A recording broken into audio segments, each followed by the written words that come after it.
Salut à la grande communauté kémite. Aujourd'hui nous allons vous parler du kémitisme. Avant de commencer, il est important de vous rappeler que des gestes simples comme l'abonnement, le partage des vidéos dans vos réseaux sociaux et les likes permettent de soutenir la chaîne. Mais surtout de vulgariser les savoirs africains. Le kémitisme est une forme de spiritualité contemporaine qui prend ses racines dans l'Égypte ancienne. Il est également connu sous le nom de Kémet. Le terme « Kémet » signifie « terre noire » en ancien égyptien, faisant référence à la fertilité des terres le long du Nil. Le kémitisme est une tentative de renaissance et de reconstruction de la religion et de la spiritualité de l'Égypte ancienne, souvent en se basant sur les textes anciens, les pratiques religieuses et les croyances. Les adeptes du kémitisme cherchent à se reconnecter aux traditions religieuses de l'Égypte antique, en adoptant une approche contemporaine et adaptée à la vie moderne. Ils vénèrent souvent les anciens dieux égyptiens tels que Ra, Osiris, Isis, Horus, Anubis, et bien d'autres. Ces divinités sont souvent vues comme des forces de la nature et des archétypes symboliques représentant différents aspects de l'expérience humaine. Il est important de noter que le kémitisme est un mouvement spirituel et religieux diversifié, avec différentes branches et interprétations selon les adeptes. Certains considèrent le kémitisme comme une religion à part entière, tandis que d'autres le voient comme une voie spirituelle ou une philosophie de vie. Voici quelques branches du kémitisme. Le kémitisme reconstructionniste. Cette branche cherche à reconstruire et à reconstituer aussi fidèlement que possible les pratiques religieuses et spirituelles de l'Égypte ancienne. Ces adeptes se basent sur les textes anciens, les inscriptions, les hiéroglyphes et les artefacts pour guider leurs rituels et leurs croyances. L'une des figures de proue de cette branche est Amara Suda. Le kémitisme éclectique. Comme son nom l'indique, cette branche du kémitisme est éclectique et flexible dans ses pratiques. Les adeptes de cette branche veulent incorporer des éléments d'autres traditions spirituelles ou religieuses dans leurs pratiques kémitistes. Ils veulent créer leurs propres rituels et interprétations personnelles des divinités et des symboles égyptiens. L'égyptologue Muata Ashby en est l'un des principaux auteurs. Le kémitisme culturel. Cette branche du kémitisme se concentre sur la préservation et la célébration de la culture égyptienne ancienne dans un contexte moderne.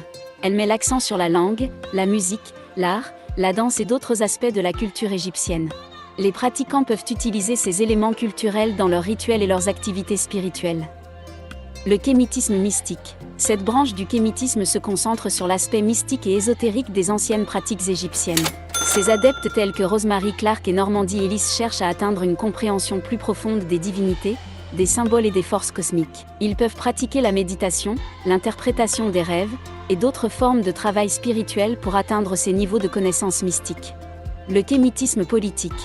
Cette branche du kémitisme met l'accent sur l'activisme politique et social, en s'inspirant des principes de justice sociale et d'égalité de l'Égypte ancienne. Les adeptes peuvent être engagés dans des mouvements pour les droits civils, la lutte contre le racisme ou d'autres causes sociales. Ils voient souvent les enseignements et les valeurs égyptiennes comme des guides pour la construction d'une société plus juste. Le kémitisme solitaire. Il s'agit souvent de pratiquants individuels qui choisissent de suivre leur propre chemin spirituel kémitiste sans appartenir à un groupe organisé. Ils peuvent s'inspirer des enseignements et des pratiques kémitistes pour leur développement personnel et leur croissance spirituelle. Ces pratiquants sont souvent autonomes dans leurs rituels et leurs études. Enfin, nous avons le kémitisme traditionnel. Cette branche cherche à préserver les pratiques et les enseignements kémitistes transmis de génération en génération. Elle peut impliquer des lignées ou des familles qui se sont engagées à préserver les traditions kémitistes. Elle met l'accent sur la transmission fidèle des rituels, des prières, des hymnes et des enseignements anciens. La pratique du kémitisme passe par le respect d'un certain nombre de principes que nous allons citer ici. Le premier est le polythéisme. Le kémite vénère un panthéon de dieux et déesses, chacun représentant différents aspects de la nature, de l'humanité et de l'univers.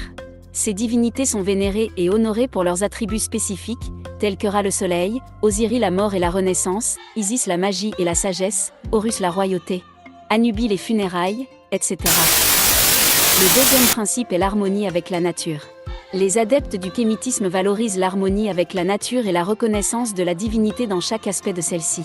Ils croient en l'interconnexion de toute vie et en l'importance de respecter et de protéger l'environnement naturel. En troisième position, nous avons le respect des ancêtres. Les ancêtres sont vénérés et honorés dans le kémitisme, car ils sont considérés comme des guides et des protecteurs spirituels. Quatrièmement, le ritualisme et les cérémonies. Les pratiquants du kémitisme observent des rituels sacrés et des cérémonies qui sont souvent colorées, rythmés et riches en symbolisme. Ces rituels peuvent inclure des offrandes, des chants, des danses, des méditations et d'autres pratiques pour se connecter aux divinités et aux forces spirituelles. Le kémitisme met l'accent sur l'équilibre entre les forces opposées mais complémentaires, telles que le jour et la nuit, le masculin et le féminin, le ciel et la terre. Trouver l'équilibre intérieur et extérieur est un objectif spirituel important. La justice et l'éthique représentent le 6e principe. Les adeptes sont encouragés à vivre selon des principes de vérité, d'intégrité, de compassion et de justice. À la 7e place, nous avons le symbolisme astérisque. Le kémitisme utilise de nombreux symboles importants pour représenter des concepts spirituels et cosmiques. L'œil d'Horus, l'ankh, le scarabée, les hiéroglyphes, etc., sont des symboles couramment utilisés qui portent des significations profondes. Un bon kémite doit toujours être en quête de connaissances astérisque. Les pratiquants du kémitisme sont encouragés à rechercher la connaissance, la sagesse et la compréhension. L'étude des textes anciens, des hiéroglyphes, de la mythologie égyptienne et d'autres sources est encouragée pour approfondir la spiritualité. La transformation et la renaissance sont considérées comme un autre principe. Les adeptes cherchent à s'élever spirituellement, à se transformer et à renaître à de nouveaux niveaux de conscience. Enfin, nous avons la communauté. Le kémitisme peut être pratiqué individuellement ou en communauté. Les rassemblements, les cercles de prière, les temples et les groupes de pratique offrent un soutien et un partage spirituel pour les adeptes. Si vous avez aimé la vidéo, abonnez-vous si cela n'est pas encore fait et laissez-nous un like ou un commentaire. Ces petits gestes nous permettent de nous améliorer et font agrandir la communauté. À la prochaine.